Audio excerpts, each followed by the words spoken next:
Welcome. We're so happy that you can join us. I'm Gabriela Patram. Locally, over 1,000 new COVID-19 cases and 20 deaths recorded in 5 days.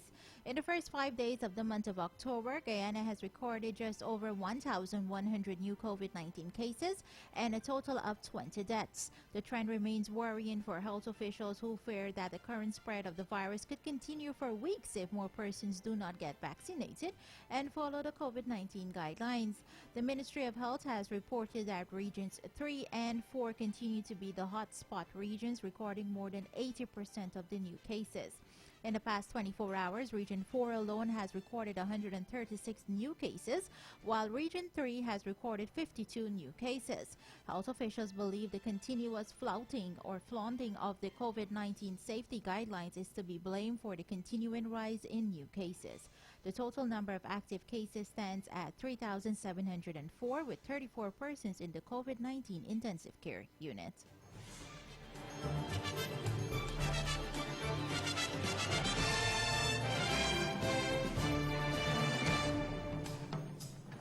Guyana-Brazil armies to tackle cross-border crime and illegal mining.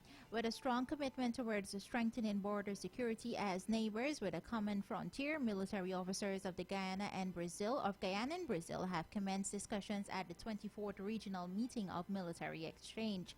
The meeting is currently in session in Letem at the conference room of the Regional Democratic Council, Region 9, Upper Takitu, Upper Essequibo. The two-day meeting proposes to examine a number of issues, including cross-border criminal activities, cattle rustling, and illegal mining. This meeting is held yearly and the host is rotated. However, it was not held last year due to the pandemic. Both militaries had agreed to preserve with the exchange this year, which is testimony to the enduring nature of friendship. Brigadier General Adrondo Frescado de Costa and commander of the 1st Jungle Infantry Brigade is heading the Brazilian delegation, while commandment of the Guyana People's Militia Colonel Trevor Bauman is heading the local delegation.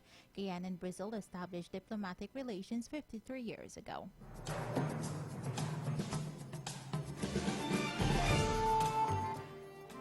In the region, residents of Tobago will vote for a new House of Assembly Representatives on December 6th. The election date was announced in a press briefing by Chief Secretary Ansel Dennis.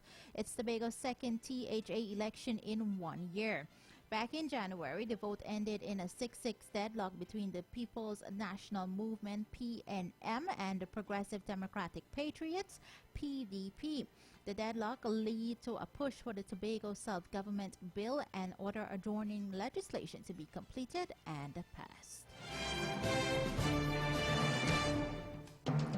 On the international scene, children across much of Africa are to be vaccinated against malaria in a historic moment in the fight against the deadly disease.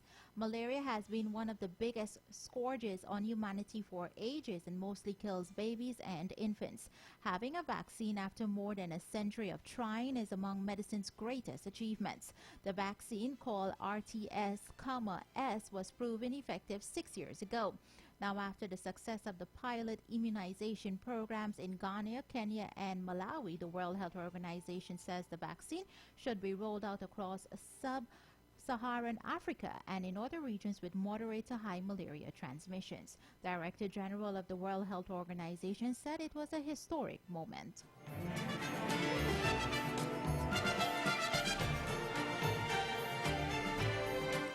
And finally, in the world of sports, Chennai Super Kings have named West Indian all-rounder Dominic Drakes as injured Sam Curran's replacement for the remainder of the IPL. Curran was rolled out of the ongoing IPL and the upcoming Men's T20 World Cup on Tuesday with a lower back injury.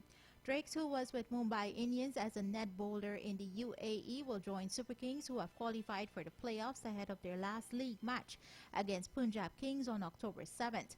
The 23-year-old was part of the St. Kitts and Nevis Patriots, led by Dwayne Bravo in the CPL, and played a crucial role in a successful campaign this season. The left-arm quick picked 16 wickets in 11 matches, but this most important contribution of the season came with the bat. He hit an unbeaten 48 of 24 in the final against St. Lucia Kings and was named the player of the match. In 19 T20s so far, he has picked 20 wickets and has scored 153 runs at a strike rate of 159.37.